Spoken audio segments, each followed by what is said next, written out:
Alright, welcome back. So today I'm going to go over some of my basic quantified performance or gas gun gear. I kind of call this, gas gun 101.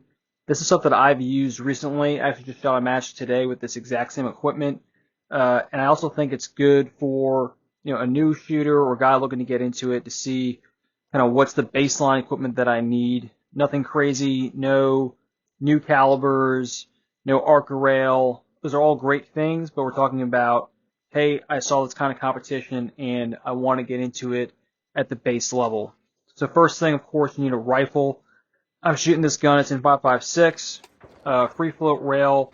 I have an old Geisley rail. It's kind of one of my preferred rails, and that's really kind of where you want to sit.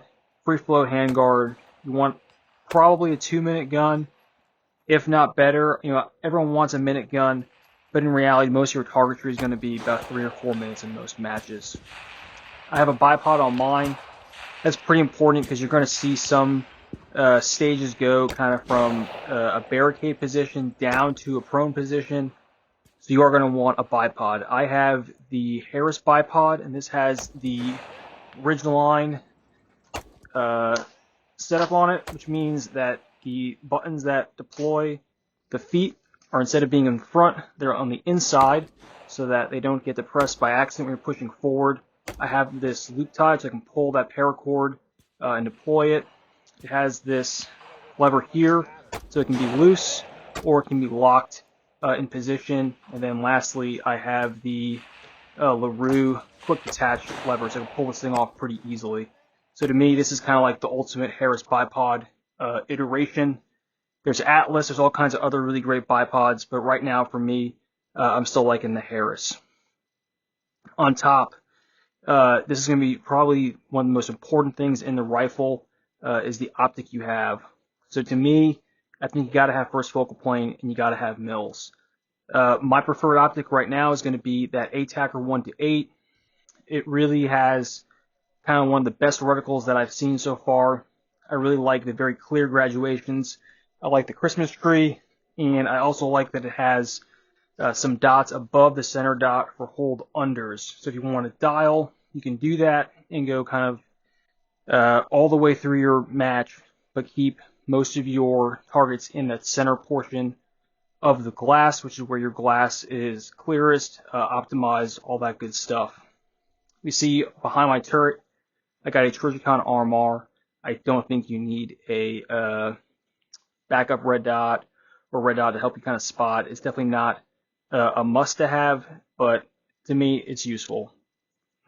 Behind the RMR and below, we got this Knights bubble level. I find that helps me a lot, especially when I'm in the prone and zeroing, but I don't think that's a must-have either. I got an HRF Concepts Magwell. If you're doing a reload in this match, that's probably a mistake. But it helps. So again, not a must-have, but a nice-to-have. In the gun, I have a Geisley SSAE trigger. I do like that trigger a lot. I think any good two-stage, anything beyond like a mil spec, full-weight trigger is fine. The LaRue MBT two-stage is a really good trigger for the money. I would look at that. It's a little bit wide for my taste. The trigger itself is wide under the finger, so I like the Geisley still, but you don't need to go full SSAE. You can get kind of the Geisley 2-stage or something like that. Charging handle doesn't really matter because you're not going to have to charge your gun typically on the clock. The grip is personal preference, and then the stock, I still like the old Stop Mod stock for the way it interacts with my cheek and kind of that additional length of pull that it builds into the gun. Again, that's all personal preference. What I think is super important to get and that guys don't realize they need until they shoot their first match is going to be a bag. So this is the kind of classic game changer bag. I really like this one. So you have like the V cut here, so you can put that down onto a tank trap or a railing or something like that. And you can also put the flat thing down on like a barrel and then rest your rifle in there. This is going to really build solid connection between the rifle and the barricade. Your gun's not going to bounce, it's not going to move. You got the handle, so when you start, you're holding it, and it's super easy to manipulate. This thing is going to be used on every stage. I would argue that if I had to pick between a bipod or a bag, I'd go with a bag. and even in the prone, right, you throw this thing behind the stock, and that helps lock the gun in. So there's really very little that you're going to shoot in a match that you're not going to use a bag for.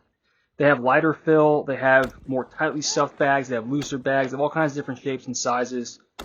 I still like to just use the basic Game Changer. Pick a bag that works for you and just kind of work through it for a while. I think if you just were to buy a single Armageddon Gear Game Changer like this one, you'd be perfectly fine. Next up, we got magazines. So if you're shooting general purpose division, which is kind of what this is set up for, you can have any magazine capacity you want. On the bottom, we got a PMag 40. You know, it's nice not to have to think about ammunition at all, especially if you're having kind of a tough time, you're throwing a lot of misses. The only thing with that mag is it's kind of impossible, really, to get a good prone position, so you don't want to use that if you know you're going into the prone. The 30-round mag, hey, that's great. I think that's a good balance, especially if you're going to deploy those bipods a little bit longer. On this one, I just want to note that Crye mag clip. This is just really nice to have a magazine at the ready, and you don't need a pouch. So I have these kind of like on the inside, because I was clipping this onto my belt today, and letting the mag kind of sit on the outside. And you can just reverse it if you want to put it in a pocket. So Crye mag clip, very nice. 20-round PMag, these are good. However, you know, I don't want to go into a stage with only 20 rounds if I can have more. So I've kind of added this +5 extension so I can get 25 rounds in the rifle. And then I'm also able to get kind of low in the prone and not have to worry about that magazine interfering with the optimum low position. On the right there, you see I got that Crye knee pad. You know, I got Crye pants, they're great. Do I think you need to buy Crye pants? Absolutely not. But a set of knee pads is definitely going to be useful, especially when you're trying to move rapidly between positions. You want to get like a good double kneeling. There's nothing worse than kind of ducking down into position quickly and then getting, you know, a piece of 6 arc brass right into your kneecap. That's like just no go for me. Ammunition. Kind of talked about the rifle being a 2-minute gun. It's kind of where you want to sit, you know, at like the minimum requirement. Right now, I'm shooting that 77 grain from IMI. You know, it's doing all right. I did put up a pretty badass group with some 62 grain from Black Dot. So, you know, sometimes the heavier ammo might not shoot as well in your gun from a, you know, pure mechanical precision perspective. However, that 77 grain is going to fight the wind a little bit better. It's also going to show impact onto the steel a little bit better. So make your ability to self-spot and the guys helping you run the match, the ability to call your hits that much easier. So consider that, you know, heavier tends to be better, especially for shooting 5.56 and not, you know, a bigger bullet. This is really all you need to come to a match and do all right. You need eye pro, you need ear pro, that's a given. You need chamber flag, sure. The last thing that you need that's not a piece of gear is going to be some decent ballistic software. I always like to have a hard copy backup, but whichever app you like, you know, go with that one. There's a bunch of free ones, a bunch of very inexpensive ones, and that's going to put you at least in the ballpark, even if you don't have solid data for your ammunition rifle combination. All right, guys. I'm not the best gas gun shooter out there, but I have done a bunch of matches. You know, this is what I think is like a good basic level to start out with. If you guys have any questions, let me know. Thanks.